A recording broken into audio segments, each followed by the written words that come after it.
Hi, Timothy Unkert here. In this video, I'm going to show you how to install Debian on a Windows device. So the first thing we want to do is go to the Microsoft Store, and we're going to open that once we get there. Once we have the Microsoft Store open, let's search for Debian. Okay, see we have Debian here. It's free to install, so if you hover over it, you can click Get. And that's going to go ahead and install. Okay, once it is installed, you can click Open, and terminal will pop up. Actually, two popped up here. And we're getting a little error here, which is okay. So I'm going to press any key to continue.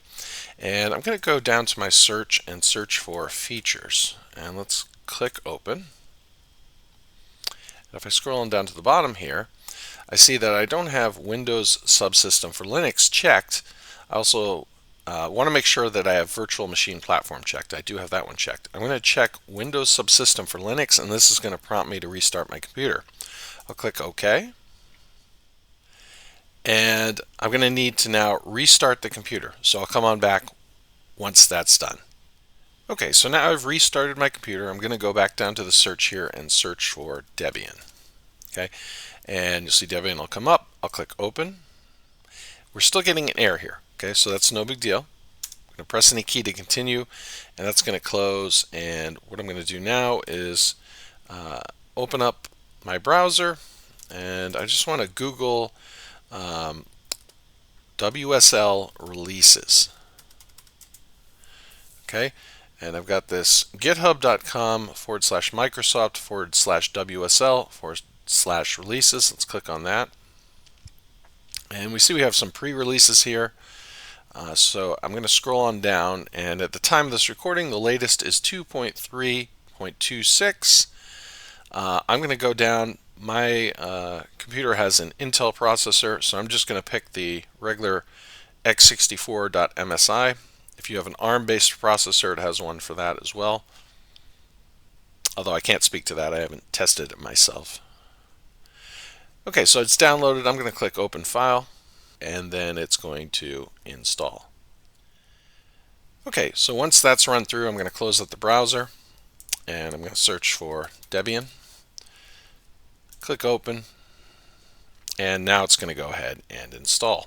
While it's doing that, I'm going to pin this terminal right here to my taskbar so I have easy access. I'm going to pick a Unix username. I got to make sure this is focused, so you got to click on it sometimes. Okay, I'm going to pick a password. I'll repeat the password. And the password was successful. Now I want to make sure everything's up to date, so I'm going to type sudo apt get update, and then 2 ampersand sudo apt get dist -upgrade. I'll hit enter. It's going to ask me for my sudo password. I'll type that in. And it's going to run through the updates. Well, actually, first it's going to prompt me to take a little bit of additional disk space. I'm going to say yes, and then run through. Okay, and the other thing, you don't have the man command. So if I go in, let's see, if I go into nano here, that's one of the programs that we have. Let's say I wanted to do a man nano. It's going to say the man command is not found, so I'm going to do sudo apt get install man-db, and it's going to prompt me for some additional space there. I'll say yes. I'm going to run through. Now if I do a man nano, I have the man command there, so I can run through and look at the man pages. Let's clear this out. One other thing, I can do control comma, and that's going to bring up the settings. And on startup, it's set to start up on Windows PowerShell, but I'm actually going to have to restart this because it's not recognizing that Debian is installed. So let's close it and then restart. And again, it's starting up in PowerShell. I'll do a control comma, and I want the startup to be, now it recognizes that Debian is here, so I want Debian. A couple of things. If I go down to Debian here, I can change the appearance more to the way I like it. Let's do a lighter theme, maybe 1/2 light, and keep with Cascadia Mono there. Let's go on down and change the cursor shape to a filled box. I like that. You can set some transparency if you want. Maybe I'll bring it down to 90% opacity, so that's 10% transparent. You can add window padding, and I'm going to click Save.